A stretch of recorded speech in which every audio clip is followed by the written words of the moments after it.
Sejam bem-vindos a mais um especial sobre o encontro anual de acionistas da Berkshire Hathaway, um evento que transcende as fronteiras, um ponto de encontro onde os maiores investidores do mundo se reúnem para ouvir a sabedoria de um dos mais renomados gurus do mercado financeiro, Warren Buffett. Este ano, o encontro tem um significado bem especial. É o primeiro sem a presença de um dos pilares da Berkshire Hathaway, Charlie Munger, ou como o próprio Buffett vem repetindo, o arquiteto da Berkshire. Munger morreu em novembro do ano passado, perto de completar os 100 anos de idade. Por décadas, a dupla Buffett-Munger tem sido um sinônimo de sucesso nos negócios. Eles não só transformaram uma empresa de tecidos em um império global, mas também estabeleceram um padrão para os investidores em todo o mundo. O encontro anual de acionistas da Berkshire Hathaway não é apenas uma reunião, mas um evento grandioso que molda o curso do mercado financeiro mundial. Investidores novos e experientes se reúnem para ouvir os insights de um dos maiores investidores de todos os tempos e aprender com a sua filosofia de investimento de longo prazo. E também de vida. Ao longo dos anos, o evento se tornou uma referência, um lugar onde as mentes mais brilhantes do mundo financeiro se encontram, aprendem e compartilham ideias. E este ano não foi diferente. Apesar da ausência de Charlie Munger, o encontro anual de acionistas da Berkshire Hathaway continua a ser uma fonte inesgotável de inspiração e aprendizado para os investidores de todo o mundo. E para nós, este ano é ainda mais especial, porque pela primeira vez a gente tem um correspondente no coração desse encontro e nós vamos te colocar também no centro das discussões deste sábado na cidade de Omaha, do estado americano do Nebraska. Em alguns segundos eu vou receber ele aqui, meu parceiro do Stock Pickers, que agora está longe, o Henrique Stetter, Agazão. Mas antes de fazer a nossa conexão direto com o H em Omaha, eu quero te contar que o nosso especial será dividido em 3 momentos.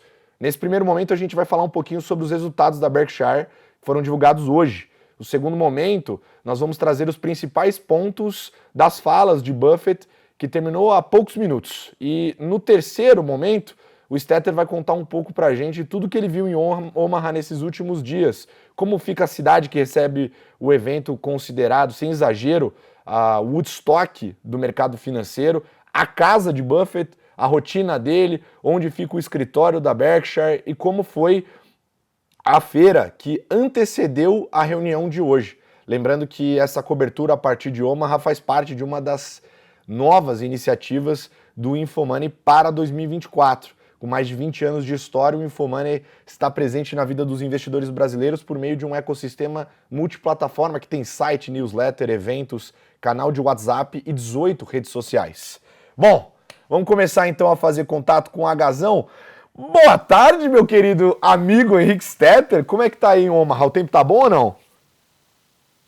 Muito boa tarde, Lucas Collazo. Estou aqui na frente do CHI Health Center, exatamente onde acabou de ocorrer a conferência anual da Berkshire, e eu posso dizer que o tempo sim está bom, mas não garanto que permanecerá assim nos próximos minutos, porque está tendo muito vento, tiveram até alguns tornados em cidades próximas, estados aqui ao lado, e com isso uma ventania danada. Hoje, quando eu cheguei pela manhã aqui por volta das 5 horas, o tempo ainda estava fechado, né? Na verdade o céu estava preto, assim, a gente ainda estava no meio de uma madrugada, uma fila quilométrica e um vento realmente muito forte. Ao longo dos últimos minutos deu uma bela de uma brida, agora está um tempo bem agradável, mas te garanto que esse não é o padrão aqui da cidade. Agazão, eu vi que os nossos amigos do mercado financeiro brasileiro estavam aí também, assim como você, e a turma postou ali nas redes sociais bastante como é que foi essa aventura para conseguir um lugar, né? Eu queria, antes da gente falar dos números da empresa, só trazer esse fanfic aí pra gente. Como é que foi? Você teve que madrugar para pegar lugar na fila e conseguir um lugar bacana? Cara, realmente é uma loucura esse negócio, assim, eu não tinha muita noção de qual era a necessidade de chegar com antecedência aqui, e ontem, né, teve o primeiro momento do evento por completo, então a gente encontrou o pessoal durante a feira, né, esses brasileiros que aqui estavam, e vários deles já vieram em anos anteriores, me disseram, cara, se você quer sentar perto, você precisa chegar cedo, e começaram a me dizer, no passado eu cheguei 5 e pouco, esse ano eu vou chegar 4 e pouco da manhã, e eu só pensando, meu pai, eu não consigo acordar tão cedo. Mas fiz um esforço, fui dormir ontem meia-noite e pouco, era, sei lá, 4 da manhã eu acordei, Cheguei aqui por volta das 5 horas, realmente já tinha uma fila muito grande. Tive a oportunidade de conversar com o cara que era o primeiro da fila, um rapaz de Taiwan, de Taipei, lá em Taiwan, e ele chegou a 1h30 da manhã para conseguir essa posição. Pouco depois eu descobri que, pelo fato de eu ter, né, a credencial de imprensa, eu podia entrar com antecedência. Então, na verdade, eu não precisava ter chegado cedo, mas foi bom que eu consegui gravar muita imagem que a gente vai compartilhar aí nas redes, e a gente conseguiu pegar uma visão super privilegiada ali, 4, 5 fileiras atrás da área VIP, que tinha Tim Cook, tinha Bill Gates. Foi um momento bem interessante em que a gente conseguiu acompanhar não só, né, o que o Warren Buffett estava dizendo, mas também ver essas grandes personalidades que aqui estavam. Definitivamente ignorar um dos poucos benefícios que a gente consegue conquistar ao longo da vida é a nossa cara, né, H? Eu entendo você.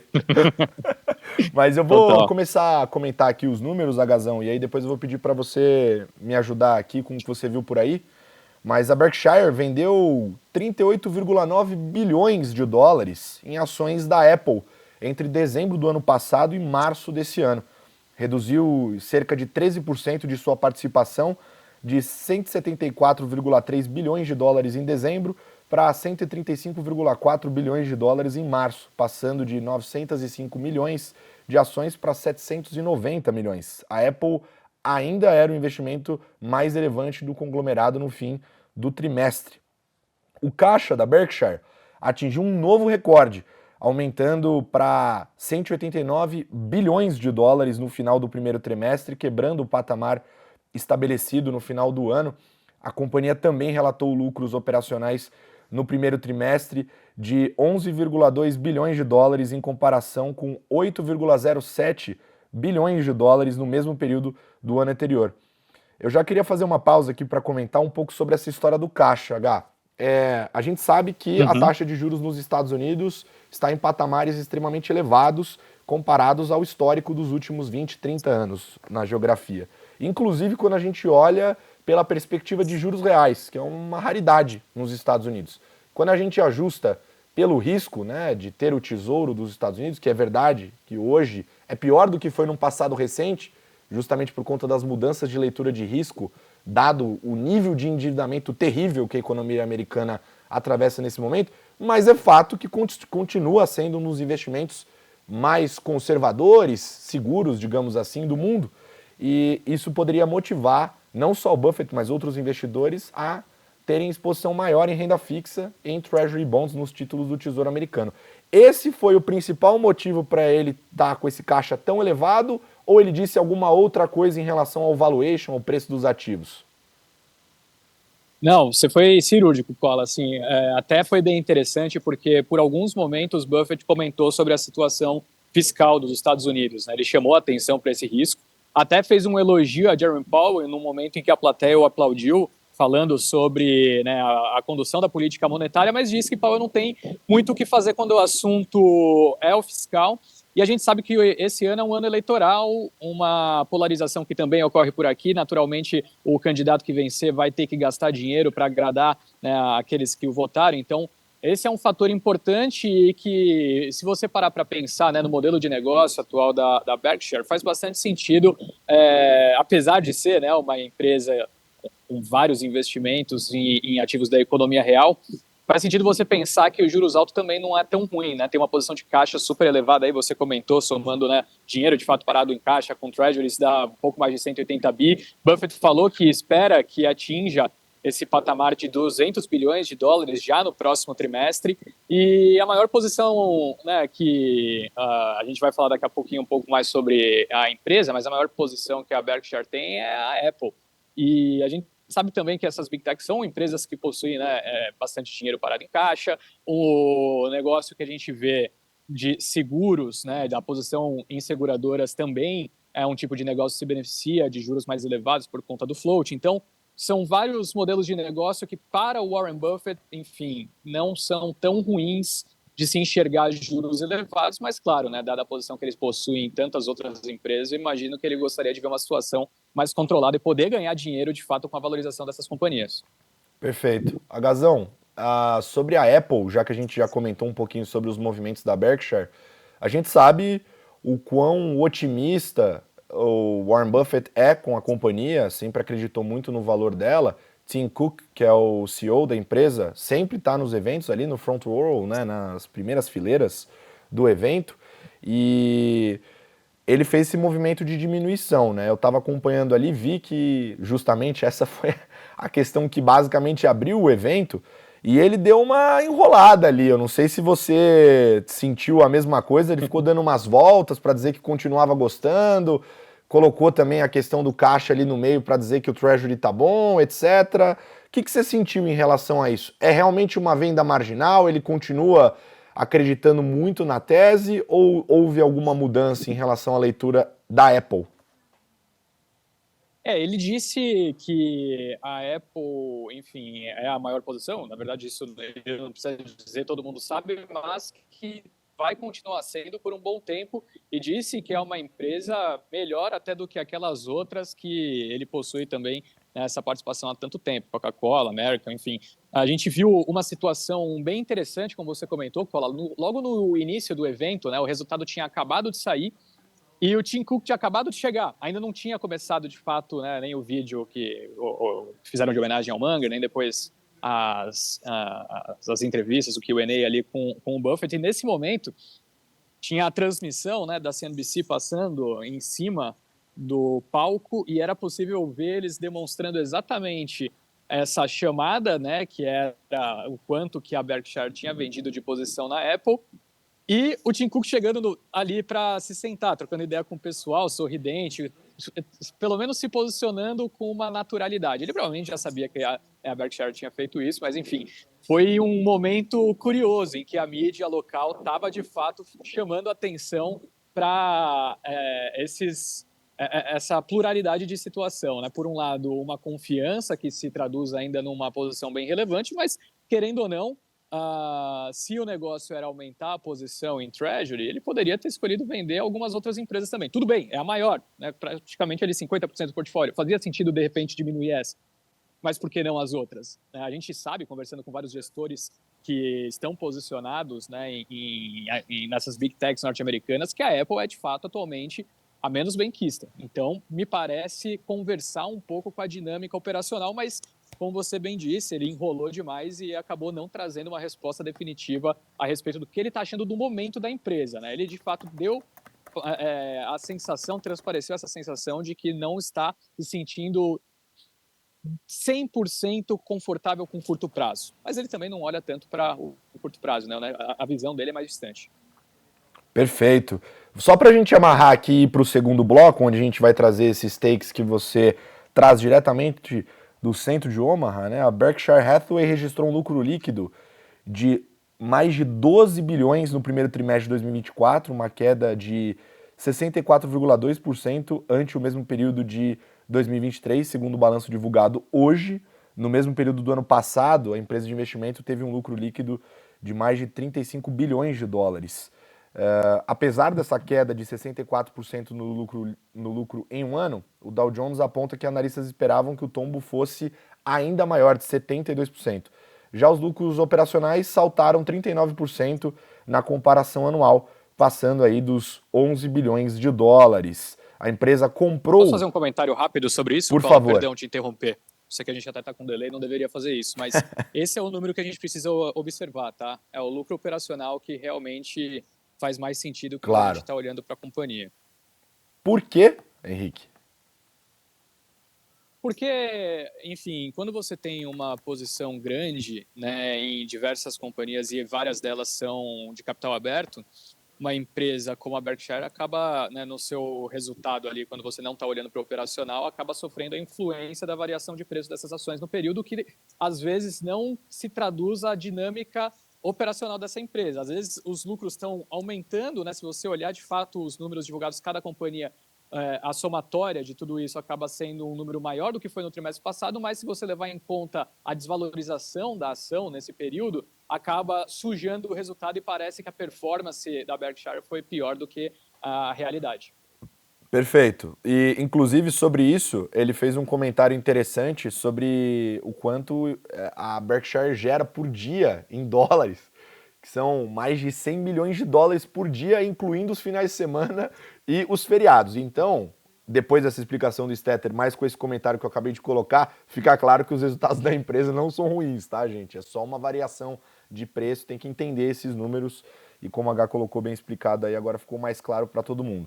Bom, vamos para o nosso segundo bloco, então. Nesse momento eu queria comentar um pouco mais sobre esses principais pontos que a gente enxergou, tanto eu acompanhando daqui o evento, quanto o Stetter acompanhando diretamente de lá. H, não sei se você já separou alguma coisa para abrir o nosso debate aqui, mas, enfim, já comentamos sobre o caixa, já falamos sobre Apple, já falamos sobre os resultados da companhia. O que mais você olhou aí que te chamou muito a atenção?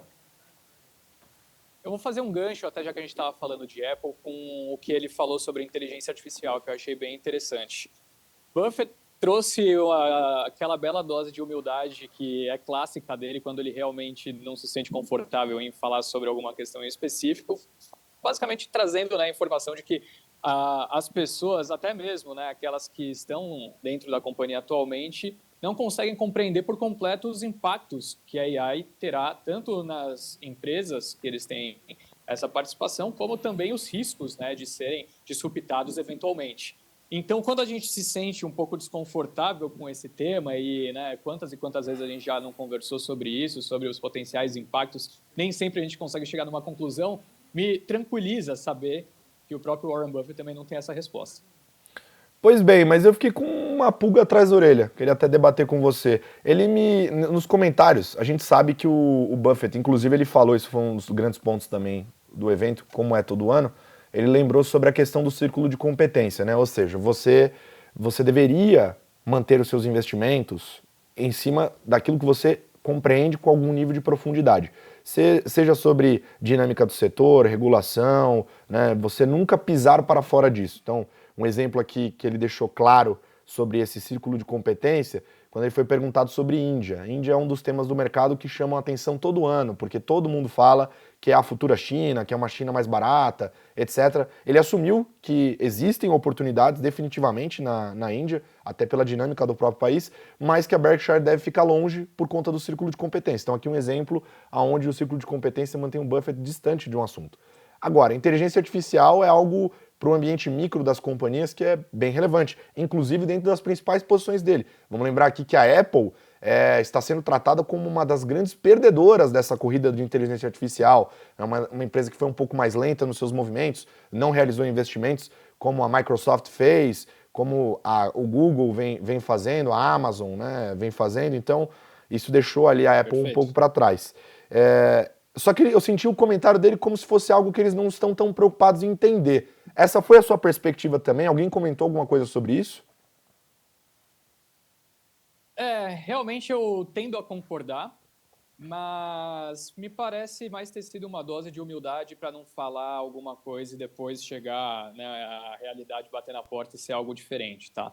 Eu tive mais essa percepção, assim, também a gente tem que levar em conta que não é um tema tão simples para pessoas de idade entenderem, e se a gente é jovem já não consegue, ele tem 93 anos, tudo bem que tem uma mente muito mais lúcida do que a minha e a sua juntos, mas mesmo assim há uma indefinição muito grande. Claro que ele deve ter tido conversas de alto nível a respeito disso, afinal, como eu comentei, né, Tim Cook estava lá, Bill Gates, são pessoas próximas a ele, com certeza esse assunto já foi debatido, mas eu senti uma naturalidade ao ele não querer pôr a mão no fogo quanto a um tema em que há tamanha indefinição, perdão.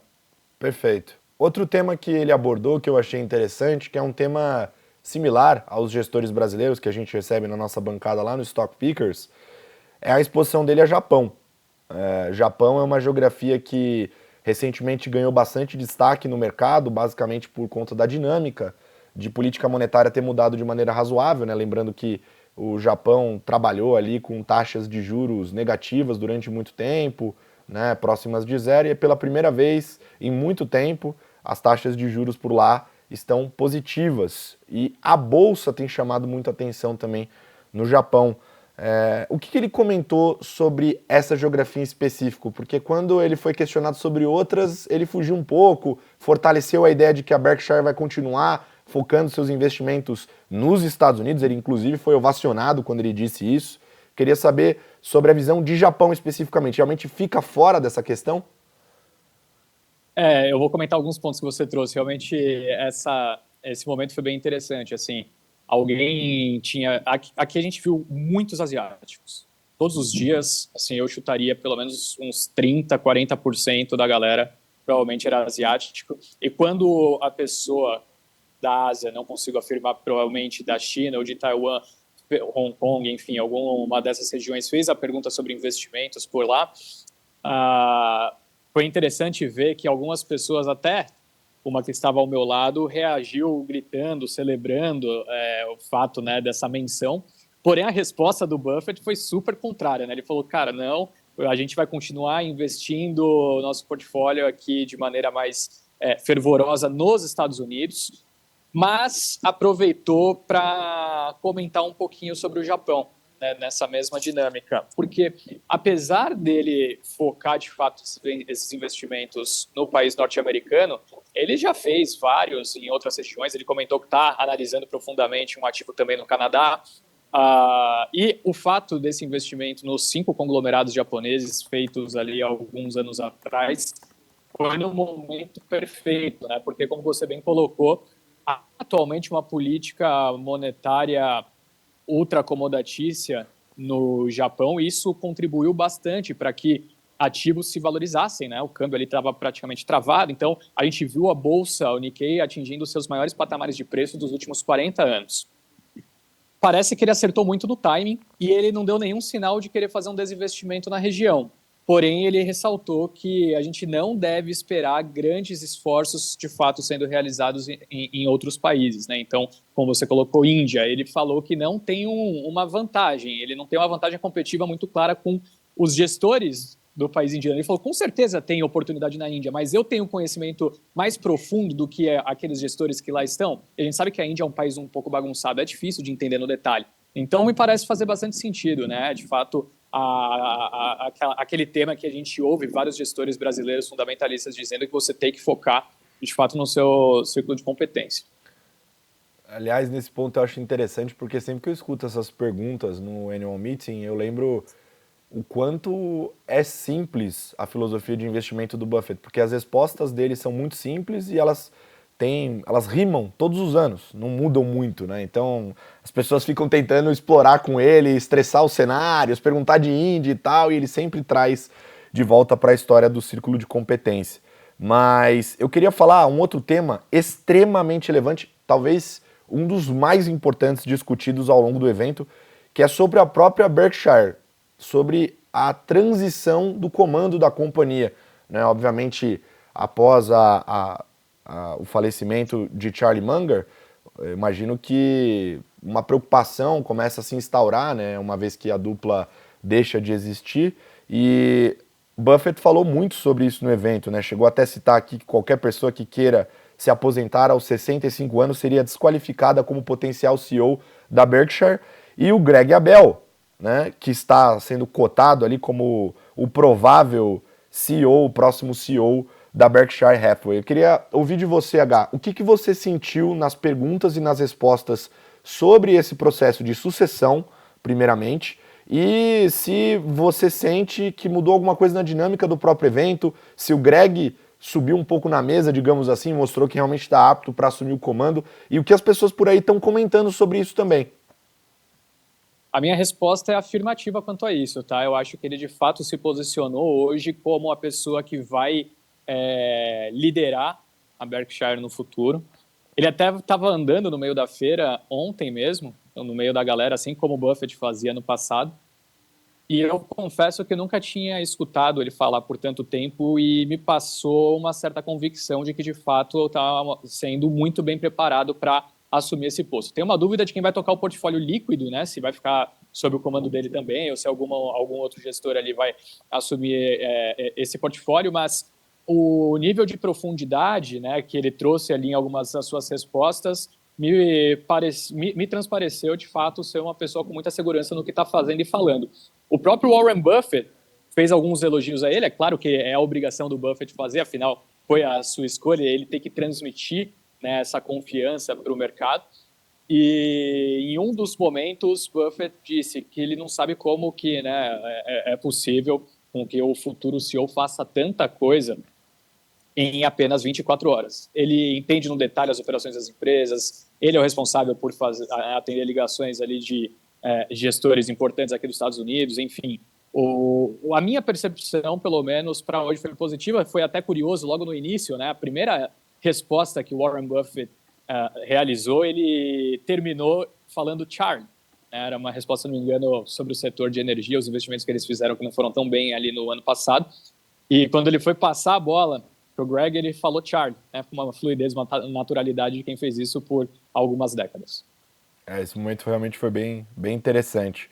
Mas outro ponto que foi colocado também, H, foi a questão de minimizar a exposição a commodities e negócios cíclicos. A gente sabe que isso não é uma novidade quando se trata de escola buffettiana, né? Só deixando aqui claro para nossa queridíssima audiência que está aqui bombando já nos nossos comentários, na nossa transmissão ao vivo aqui no Infomoney. Então podem deixar os comentários aqui que eu tô de olho, meu time também aqui, Milene tá de olho, se aparecer alguma pergunta interessante, a gente tenta responder para vocês, mas a gente sabe que na escola buffettiana isso é muito tratado, a variável commodity costuma pesar muito para definir qual seria o valor justo de uma ação de uma empresa desse segmento. Por isso, tanto as empresas de commodity, que são cíclicas, como outros negócios cíclicos, costumam ficar longe dos portfólios de quem segue a escola buffettiana à risca. E ninguém segue mais à risca do que Warren Buffett. Eu queria te perguntar se é só por isso que ele manteve essa distância desses investimentos, ou se tem algum outro comentário que ele teceu naquele momento. Eu confesso que esse era o momento que eu não estava presente, Lucas Collazo, então eu não tenho como comentar muito no detalhe. O que você falou realmente faz bastante sentido, né? Todos os gestores mais fundamentalistas ali tentam evitar estar posicionado no setor de commodity, afinal você não consegue prever o fluxo de caixa da empresa ao longo de 5, 10 anos para trazer valor presente e entender então qual que é o valor intrínseco da ação, ou seja, quanto ela deveria de fato valer. Mas é isso, às vezes as oportunidades batem na porta, né? Quantos gestores, né, com essa característica compraram Petrobras nos últimos 2, 3 anos porque viram que realmente estava muito amassado? Ou seja, apesar de toda a incerteza, às vezes tem momentos que faz sentido ter essa posição. A gente viu também a coisa de 2 anos atrás, Vale sendo a queridinha aqui no nosso país, mas é um enfrentamento natural a tudo que prega, sem sombra de dúvidas. Perfeito. Eu só queria trazer um ponto aqui interessante. Nosso time separou esse comentário também, acho que vale ressaltar, né? Que além da redução de posição em Apple, a Berkshire também reduziu a posição em Paramount Global e HP, enquanto comprava mais ações da Chevron, Occidental Petroleum e Sirius Holdings em dezembro de 2023. Isso é interessante, Henrique. Você chegou a ouvir alguma coisa aí sobre esses pontos? Porque é engraçado, né? Se a gente estava falando de negócios cíclicos e commodities, de repente aparece aqui Chevron, Occidental Petroleum. Que história é essa? O Occidental Petroleum é uma que, enfim, ele está montando essa posição já há mais ou menos 2 anos, mas eu queria chamar a atenção para a Paramount. A Paramount, de fato, ele não só diminuiu a posição, como ele zerou. Ele já tinha reduzido no último trimestre do ano passado e acabou tomando essa decisão de zerar agora e com prejuízo. Ele assumiu a responsabilidade por essa perda, tá? Ele falou, a decisão de comprar foi minha, a decisão de sair também. A gente sabe que a Paramount está passando por um processo de venda longo, que algumas pessoas já achavam que deveria ter ocorrido, mas acabou não saindo muito do lugar, né? Não andou. Então é uma dúvida aí, tem propostas de grandes empresas de mídia em cima da mesa competindo, então, por esse ativo, enfim, globalmente reconhecido. Agora, para amarrar, tem aquele ponto que eu achei interessante sobre o investimento que ele citou, né? Ele citou 2, na verdade, né? Na BYD e na Costco, que ele atribuiu, né, para Munger a responsabilidade por esses investimentos que foram super vencedores no portfólio. Mas eu queria falar de BYD, enfim. Ele ficou o evento todo falando de ciclo de competência, de ficar longe de Índia, de ficar longe de outras geografias, de concentrar em Estados Unidos. Tudo bem que é uma companhia que claramente tem uma receita global, basta andar nas ruas de São Paulo para entender o que eu estou querendo dizer, mas, e imagino que talvez em Omaha você deva ter esbarrado com alguma coisa nesse sentido. Ao longo das conversas ali também, a Tesla foi citada em alguns momentos, eu queria entender como é que está a leitura. Aliás, a Tesla foi citada em uma das perguntas para se referir à questão da lucratividade das empresas de seguros, né, por conta de veículos que dirigem sozinho, né, ali você tem uma estatística que diz que os acidentes caem por pelo menos a metade, enfim. Queria que você trouxesse alguma, não sei se você teve alguma visão, escutou alguma coisa interessante sobre esse investimento em BYD. Você comentou, né, se eu cheguei a ver algum BYD aqui nos Estados Unidos, assim como a gente tem visto muito em São Paulo, e a resposta é não, tá? Aqui a história é diferente, o domínio dos carros norte-americanos parece ser ainda muito claro e evidente. A gente consegue perceber ainda, né, que a maioria dos carros que andam para lá e para cá, mesmo em Nova York, quando eu estava antes de vir aqui para Omaha, né, era de, enfim, veículos enormes para uma cidade grande, tem passado por um processo de redução natural que não ocorre nos Estados Unidos, tá? Então, mas realmente, assim, a tese de investimento, ela é bem interessante, foi um movimento que veio do Charlie Munger, se eu não estou enganado, coisa de 2014, 2015, posso estar falando alguma besteira aqui, mas é por aí. E o próprio Buffett trouxe algumas vezes, né, ao longo do discurso, do Q&A, que o Munger era uma pessoa que gostava de muitos outros assuntos, ele se entretia com muitos outros temas, e talvez essa seja a explicação para ele ter a cabeça talvez até um pouco mais aberta de Warren Buffett para encontrar uma oportunidade, uma empresa de veículo elétrico há vários anos atrás na China, enquanto ninguém se falava, assim, veículo elétrico as pessoas até falavam, mas não dos chineses, né? Então foi um investimento super correto e que, claro, tem a mão do arquiteto da Berkshire Hathaway, como o próprio Buffett disse no início, que o Munger era. Muito bem. Bom, acho que estamos contemplados no que tange a programação do evento, mas Henrique Stetter não foi enviado a Omaha à toa, ele foi atrás de todos os detalhes em relação à cidade e também à rotina tão famosa de Warren Buffett que ficou muito evidente para o mundo todo no documentário sobre a vida dele. E então eu queria começar aqui, H, comentando um pouquinho sobre a cidade. Omaha é um dos grandes orgulhos de Warren Buffett, ele sempre fala que inclusive isso é um ponto de vantagem para ele como investidor, ficar fora do barulho dos grandes centros financeiros, como é o caso de Wall Street, por exemplo. Mas eu sei que a cidade muda muito a dinâmica dela nesse momento, né? Afinal de contas, o evento é gigantesco, recebe gente do mundo todo, como você colocou anteriormente. Então eu queria saber como é que ficou a cidade de Omaha nesse momento que você estava por aí.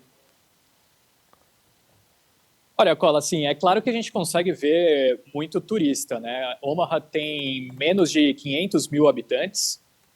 Até quando o Buffett nasceu lá em 1930, era uma cidade com pouco mais de 200 mil. Então, naturalmente, nesse meio tempo, ela cresceu aí mais de 100%, mas ainda é um número muito baixo. E conforme você vai andando pela cidade, você vai vendo vários nadas. Eu acho que essa é a curiosidade. Assim. Tem um centro onde fica até o escritório da Berkshire, a mesma rua leva para o McDonald's que Buffett come todas as manhãs, a própria casa dele. Mas ontem, até quando a gente saiu aqui, né, da conferência, não dava para pegar Uber, estava muito, né, a cidade é tão pequena que não tem motoristas de Uber o suficiente. O que me pegou hoje pela manhã veio de uma outra cidade para buscar. E, enfim, a gente pegou um patinete, tem aqueles patinetes elétricos, né, liberados no meio da rua, a gente foi andando e conforme você vai andando, você não vai vendo nada. É uma cidade bonita, as casas são, né, super bem desenhadas, os jardins bem cortados, como vocês estão vendo aí as imagens, mas se você sair da onde vocês estão vendo agora, você não encontra mais praticamente nada na cidade. Então é isso, depende muito, né, de quem é esse visitante. Eu que sempre vivi em cidade grande, confesso que me sinto até um pouco estranho muitas vezes, vou ficar poucos dias, então não tenho tanto esse choque, mas conversei até com uma moça que ela é Uber e veio de Nova York e recentemente morou a vida toda em Nova York e veio com a família morar para cá, porque, enfim, os aluguéis agora estão muito caros lá em Nova York, eles tiveram que vir para Omaha, e ela confessou para mim que está tendo muita dificuldade de adaptação. Principalmente quando não tem turistas aqui, realmente não tem muito o que fazer. Tem alguns bares, né, algumas cervejarias espalhadas pela cidade, mas tirando isso, enfim, é uma vida super calma. Para se aposentar é maravilhoso e fica bem evidente como o Warren Buffett conseguiu, então, desenvolver todo esse patrimônio absurdo porque conseguiu se concentrar na sua tese. Porque realmente, quando você está em Wall Street e você vem para cá, você parece que está viajando para um planeta completamente diferente. Galera, aqui nos comentários o Francisco disse: vejo no Flight Radar a quantidade de jatinhos em Omaha hoje. Pois é, o centro financeiro do mundo vira Omaha, né? Num dia como hoje, não tem como. A Marisa perguntou... NetJet. Exato. NetJet é a do Warren Buffett. Exato. A Marisa perguntou se o homem já falou. Já falou, e a gente já comentou também os principais pontos das falas dele. É só voltar aqui no vídeo da live para você conferir. Ó, cola. Diga. Olha lá. Mostra a gente aqui, ó. Olha lá. Agora sim, hein? É ou não é? Vai ficar assim até o final, hein? Essa bombeta aí é braba, hein? Aliás... Essa daqui é de rico. Perfeito. Aliás, pelos esforços de todo o time, o mínimo que eu espero é souvenirs pra mim, né? Vocês querem também? O time aqui também vai querer. Stetter, prepara uma mala aí de souvenirs, por favor, aqueles bonequinhos do Buffett, etc. Mas... Sabe quantos bonequinhos? Uma duplinha, aquele Buffett que mexe a cabeça junto com o Charlie Munger? Quantos? 20 doleta. Tá tudo caro. Tá tudo muito caro. Esse boné aqui, 25. Convertendo, subiu 2, escorregou 3, vai dar R$1 milhão, mais ou menos, esses dois bonequinhos. Exatamente. Só para comentar rapidinho sobre essa empresa, Cola, a NetJets é uma empresa que a Berkshire comprou ali no início dos anos 2000 e tem um modelo de negócio diferente, que foi inovador. Hoje em dia tem outras que fazem algo similar, mas essa companhia específica, você compra um jato privado junto com mais 7 pessoas. Você divide em até 8 pessoas a compra desse jato e aí, a partir disso, então, você, enfim, utiliza quando bem entender, vai sair aí num custo anual de pouco mais de R$1 milhão. Perfeito. Agora, outro ponto turístico de Omaha, já que é uma cidade completamente pacata, a galera zoou aqui que o Stetter acabou com Omaha. Olha só, tô achando até que ele foi gentil, porque definitivamente não tem nada lá. Mas você visitou a casa dele, né? Muitas pessoas foram lá, até viralizou no Twitter, você encontrando uns investidores amigos do Thiago Reis por ali.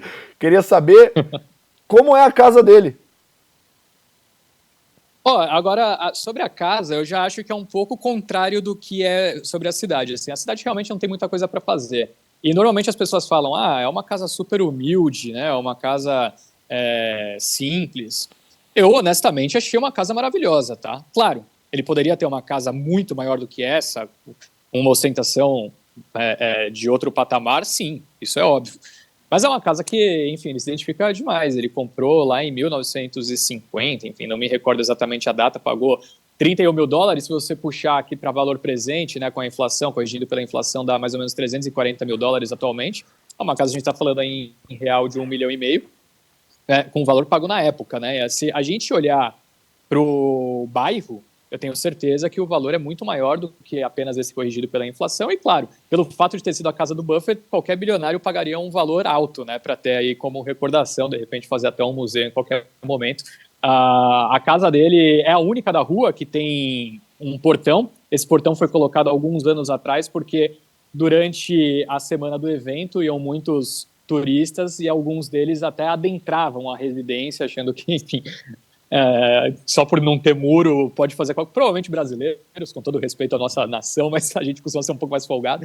E é isso, se vocês notarem, então, é a única casa aí que tem portão, e como vocês também estão vendo aí na imagem, tinham turistas tirando foto lá na frente. Eu encontrei um grupo de californianos e quando eles me perguntaram de onde eu era, eu falei que era do Brasil. Eu achei que eles fossem falar, Brasil, Neymar, Pelé. Não, eles falaram Brasil, Thiago Reis. Aí eu fiquei completamente em choque quando vi essa história, porque aparentemente o Thiago estava num grupo de WhatsApp com um deles, e esse cara, assim, eu não sabia quem era quem, obviamente, mas toca um fundo de arbitragem na Califórnia, parece ser alguém realmente bom. O Thiago comentou comigo que realmente o cara é diferenciado. Então, do nada você acaba achando algumas personalidades e o mundo é muito pequeno. Dessa vez o ponto em comum era o Thiago Reis.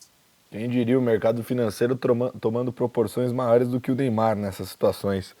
Bom, vamos falar aqui sobre o McDonald's, né? Porque o Buffett tem aquela velha história de que ele toma seus cafés da manhã, tradicionalmente no caminho entre a sua casa e o escritório da Berkshire. Ele passa por um McDonald's, ele pega o seu café da manhã lá e ele muda o que ele come todas as manhãs a depender da performance da bolsa no dia. Se tiver em alta, ele se dá o luxo de comer um pouquinho mais, pegar um negocinho mais elaborado. Se tiver em baixa, ele economiza seus cents ali logo cedo. Henrique Stetter, tô sabendo também que a galera chegou te tirando de lá, né? Como um bom brasileiro. Como é que foi essa história aí do McDonald's? Antes de eu falar sobre essa gerente super amigável, eu queria voltar com uma pergunta para você. Quanto que você disse lá no início que o Buffett colocou, né, que a Berkshire acaba conseguindo gerar de caixa por dia? Quanto que era o valor? São 100 milhões de dólares? 100 milhões de dólares. A variação do produto mais barato para o mais caro dentro do McDonald's, entre o que ele pede, se eu não me engano, é de algo em torno de 70, 80 cents. Isso, enfim, mostra um pouco da personalidade dele. Tem quem gosta, tem quem não. Eu confesso que eu acho exagerada essa parte. Mas é isso, né? A gente sabe que ele é assim e, enfim, ele vive o momento do mercado. Tem muitas críticas, na verdade, aqui em cima de Warren Buffett. Claramente você consegue notar, as pessoas, os mais republicanos gostam, eu não diria republicanos, as pessoas mais à direita gostam de Warren Buffett, aquelas mais à esquerda preferem a sua filha Susan, porque fez, né, as doações com o dinheiro do pai, diga-se de passagem, mas doações relevantes para a cidade de Omaha, enquanto o Buffett não assim realizou, até o fim do seu primeiro casamento tem muito a ver com isso. A Buffett doou mais de 100 bilhões de dólares para a Fundação Gates, né? Então o dinheiro acabou não vindo tanto para a cidade em que ele sempre esteve presente. Mas voltando lá para o McDonald's, é um McDonald's super comum. Eu fiz algumas gravações lá fora e depois ia mostrar, né, essa daí a gravação que eu fiz lá fora. Enfim, queria demonstrar um pouquinho internamente, mas a gerente não entendeu porque eu estava gravando. Eu expliquei, ela falou que eu precisava de uma autorização. E essa é uma franquia, tá? Então o dono não é a empresa McDonald's, é uma pessoa em específico. Me fez ligar no escritório, num escritório que ninguém atendeu. Então, por isso que eu não consegui demonstrar ali, de fato, os pedidos no detalhe, né? O que realmente o Warren Buffett come pela manhã, mas não tem muito segredo, tá? É um McDonald's como qualquer outro. Perfeito. E, bom, além de visitar essa loja do McDonald's que ele passa todas as manhãs, você foi fazer um rango ali na steakhouse predileta dele, né? O restaurante que ele mais gosta da cidade. E aí, a comida era boa? Era melhor do que as steakhouses daqui do Brasil ou não? Você é um cara refinado para comida, que eu sei. Então, eu vou te dizer uma coisa importante aqui. Você ia gostar, tá? É? Chama Goratz, o restaurante que a gente foi até com o Luquinhas da XP Asset, vocês estão vendo aí.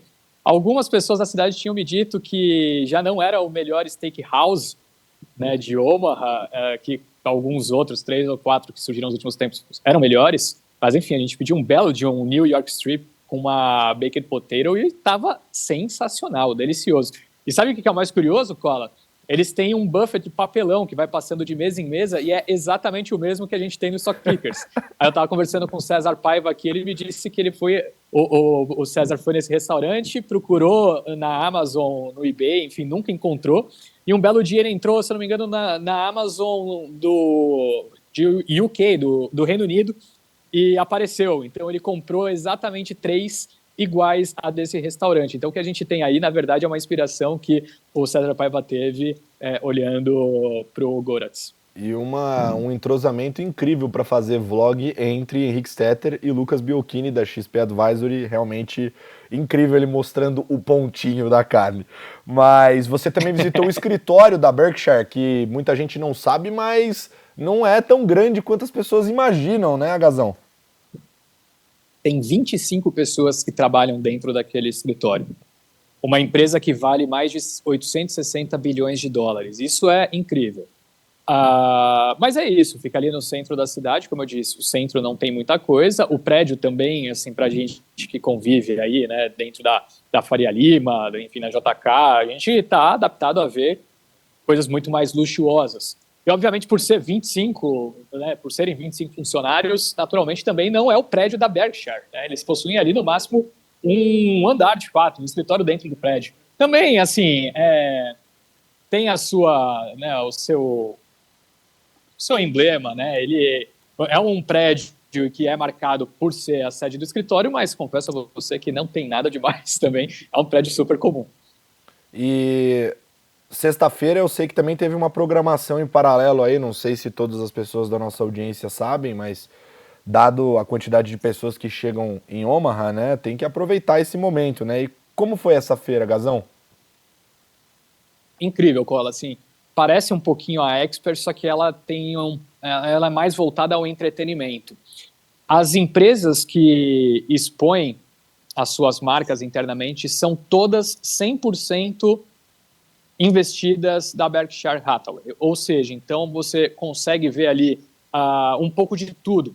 A Berkshire é conhecida por investir em ativos reais. Então, eu encontrei aí dentro, enfim, empresa, como a gente comentou, né, de jatos privados, motorhome, empresa de brinquedos. Até fiz uma entrevista com a Vice President Senior de Communication da Jazzwares, que é a empresa de brinquedos, enfim, que o Buffett comprou 2 anos atrás, vai ao ar em breve para vocês conferirem. Uma outra companhia ali a Duracell também faz parte do portfólio, eu não sei se todos sabem, mas tinha aí exposto até o carro da Williams, em que o Sargent, né, o piloto, é o único americano na Fórmula 1, então está tudo conectado. A Pilot, que é uma das maiores redes de combustíveis, com mais de 800 postos distribuídos pelos Estados Unidos. A gente mostrou há pouco, né, enfim, o Flight Simulator também, que é um avião simulador em que tem disponível para as pessoas participarem. Então, como é possível notar, é uma feira muito de entretenimento e as pessoas realmente gastam bastante dinheiro comprando os produtos. A gente estava falando do Luquinhas, ele comprou a blusa, enfim, a gente está com outro amigo dele também. Essa é a dupla que o César Paiva comprou, eu comprei, a Marília Fontes também, 20 doleta, mas é bem legal o bonequinho. Enfim, é um evento em que você consegue entender a dinâmica e sair um pouco daquela mesmice, né? Pensar que a Berkshire não é a Apple, não é, enfim, American Express, ela é uma empresa que está envolvida, de fato, no coração dos Estados Unidos. Tem uma empresa também de ferrovia muito importante que conecta praticamente todos os Estados Unidos, e é a partir daí que o Warren Buffett consegue ter um sentimento mais rápido a respeito da atividade econômica norte-americana do que os dados econômicos são divulgados, né, com os transportes, então, de mercadorias nas suas ferrovias. É tudo muito genial. E quando a gente chegou hoje aqui, né, aquela correria para conseguir um bom lugar, e, na verdade, não só nesse momento, mas em todos os momentos aqui da feira, os produtos, se você quiser beber alguma coisa, você vai tomar um refrigerante da Coca-Cola. Se você quiser comer alguma coisa de café da manhã, você vai comer as marcas que ele expõe. Para se alimentar, o lanche é também de uma marca da Berkshire. Enfim, tudo da companhia, e eu te garanto que pouca coisa saudável. Mas conhecendo seus gostos alimentares, por mais que você sempre se cuidou muito bem, nesse pequeno período eu tenho certeza que você foi muito feliz, especialmente na Steakhouse, que eu conheço seu paladar, sei que você se divertiu. Agora, sobre o evento de hoje, Agazão, também é um momento bem marcante, né? Parece um estádio lotado. Você que é fã de futebol como eu, sabe bem a sensação. Como que foi o evento hoje? O clima, o que você viu aí de grandes pontos? As imagens que a gente está mostrando aí são de manhã, né? Então, às 5 horas da manhã já tinha uma fila quilométrica, como eu disse. A primeira pessoa a chegar estava aí presente por volta da 1 hora da manhã. Dentro, como eu consegui entrar antecipadamente, né, na feira, como vocês estão vendo aí. Hoje também rolou a feira, tá? Não foi só ontem, hoje também estava tendo a feira. Os funcionários fazendo alongamento, aula de yoga para conseguir aguentar as inúmeras horas em pé atendendo as pessoas. E é uma enormidade, né? Mais de 30 mil pessoas sentadas. Tinha gente até atrás do palco. Não sei se você se recorda, teve um jogo do Palmeiras e São Paulo, na final do Campeonato Paulista de 2 anos atrás, se não me engano, em que teve um show, então tinha o palco e não conseguiram desmontar a tempo. E algumas pessoas ficaram atrás do palco assistindo num telão. Estava rolando exatamente a mesma coisa, estava lotado. Eu, felizmente, consegui sentar bem pertinho, como eu disse, mas eu gostaria de chamar a atenção para uma questão em específico que marca muito o que foi esse evento, né? Além das lindas homenagens a Charlie Munger, Warren Buffett encerrou falando o seguinte: espero que vocês estejam aqui no ano que vem e que eu também. Então estava todo mundo, eu acho que essa presença maciça, tanto de brasileiros quanto de pessoas de fora, tem muito a ver com esse medo, com esse receio de que talvez seja a última oportunidade. O que me deixou tranquilo, de certa forma, foi ver de perto a lucidez e a capacidade física de Warren Buffett. Ele está com 93 anos, mas torço e acredito, com base no que eu vi, que a gente vai ter algumas outras oportunidades de ver aqui pessoalmente as suas brilhantes ideias sendo expostas. Olha, daqui eu e a Emilene sentimos que estava um pouquinho cansada a fala dele. Você teve então uma visão diferente. Cara, a fala dele, na verdade, eu tive essa percepção também no ano passado. A fala dele tá cansada, mas é natural, né? Assim, eu nunca vi alguém com mais de 90 anos que tivesse com a fala tranquila, né? Eu tive a percepção de que eu, pelo menos, assim, o grande ponto é Warren Buffett praticamente não se pronunciou em público até o dia de hoje, desde a morte de Charlie Munger. E algumas pessoas que eu tinha conversado aqui sentiam que talvez ele estivesse abalado. Teve alguns que fizeram até aquela analogia, né, de quando duas pessoas de idade moram juntas e depois de muito tempo um falece e pouco tempo depois o outro também falece porque não consegue viver separado. Algumas pessoas disseram que talvez pudesse ser o caso, mas eu não tive essa percepção. Ele levou com uma fluidez, uma naturalidade impressionante. Poucas pessoas conseguiriam se portar da forma como ele se portou, perdendo um parceiro de longa data como Charlie Munger representava ali para ele. Muito bem. Outra coisa que foi curiosa foi a réplica da casa de Buffett. É verdade, Agazão, que tem essa réplica? Como é que é isso daí? Aqui dentro da feira tem uma casa, né, que é, enfim, parecida de certa forma, só que não é exatamente a casa do Buffett. Essa é uma empresa em que também é da Berkshire Hathaway e eles fazem casas pré-moldadas, o que é bastante interessante. Então, como vocês estão vendo aí, o discurso que eles utilizam para vender é que parece uma casa de $1 milhão, mas custa apenas 236. Ela vem pré-moldada, já vem pré-configurada. Eu entrei, tá? Depois o pessoal vai conseguir ver aí de dentro. Eu fiz a filmagem interna agora há pouco, aproveitando que tinha pouca gente participando desse momento da feira. E realmente é bem bonito. Pelo preço, e assim, tudo bem, se converter para reais é mais de $1 milhão. Mas nos Estados Unidos os valores das casas são muito elevados. Isso tem impedido com que as pessoas consigam ter uma qualidade de vida elevada, né? Então, as pessoas têm dificuldade com moradia e essa é a grande proposta da companhia. E para o momento clássico nosso, Agazão, de passar a régua no chopp, eu sei que você esteve muito próximo de ninguém mais, ninguém menos de Bill Gates e Tim Cook. O que você observou ali? Eu sei que você fez imagens, eles estavam trocando ideias. Como que foi essa experiência aí de estar próximo deles? Não, uma experiência única, eu não estava esperando. Claro que sempre tem gente importante, especialmente desse ano, por conta do ocorrido com o Munger, como eu já citei, não só os turistas, mas também as grandes personalidades estiveram aqui. Tinham outros gestores norte-americanos que estavam espalhados no meio do público, não estavam nessa área VIP. Da Spirit, por sinal, da Aquamarine, a gente encontrou ele na frente do escritório da Berkshire anteontem. O tempo já está se misturando na minha cabeça. Anteontem a gente viu ele lá na frente. A Aquamarine, 22% do portfólio é a Berkshire. Então ele estava sentado no meio da galera, junto com a rapaziada lá da Suno. E é interessante ter essa percepção. São pessoas que na nossa mente são consideradas como intocáveis. Eu nunca imaginei na minha vida que eu veria o Bill Gates de perto. Tim Cook também não, óbvio. Mas assim, o Tim Cook tem todo aquele negócio, né? Pô, quem que é o cara mais importante da Apple? Foi o Tim Cook que revolucionou? Foi o Steve Jobs? Essa discussão. Agora, o Bill Gates criou a Microsoft. A Microsoft é dona de praticamente todos os ativos importantes de tecnologia que a gente utiliza. Quantas vezes, meu querido Lucas Colas, você já não quebrou a cabeça lá tentando fazer um VLOOKUP no Excel? É culpa dele. Então foi interessante, é uma pessoa assim que, enfim, como eu disse, nunca imaginei que veria de perto, e é interessante notar que realmente essas pessoas existem, elas são pessoas de verdade. O mundo está equilibrado em planilhas de Excel, né? Planilhas que ele criou. Então, bem interessante mesmo. Bom, Agazão, seguindo aí as falas do nosso grande mentor Warren Buffett, né? Se ele espera que vocês estejam no próximo evento, no ano que vem, assim como você que estava na plateia. Espero estar lá também, espero que ele esteja e espero que vocês da nossa audiência também estejam conosco. Valeu, Agazão, também aí por estar com a gente hoje na cobertura e vai descansar que eu sei que você madrugou aí para pegar o evento inteiro.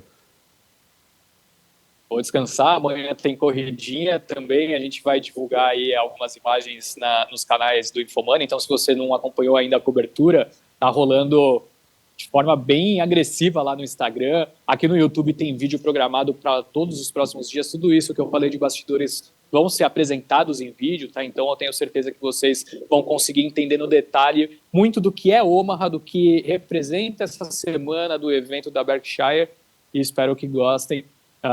Fico por aqui, Acompanhem, então, portanto, através das redes. E foi um grande prazer. Valeu, Cola. Boa, Gazão. Obrigado pelos seus takes. Galera, a gente vai deixar alguns dos links das matérias dessa cobertura especial que o Stetter comentou aqui na descrição do vídeo. Então basta você clicar. Se você ainda não é inscrito no nosso canal, também se inscreve, deixa seu like, tanto no canal do Infomoney quanto no canal do Stock Pickers, porque tem vários conteúdos como esse. Todos os anos a gente faz cobertura da Berkshire, trazendo os principais pontos para você.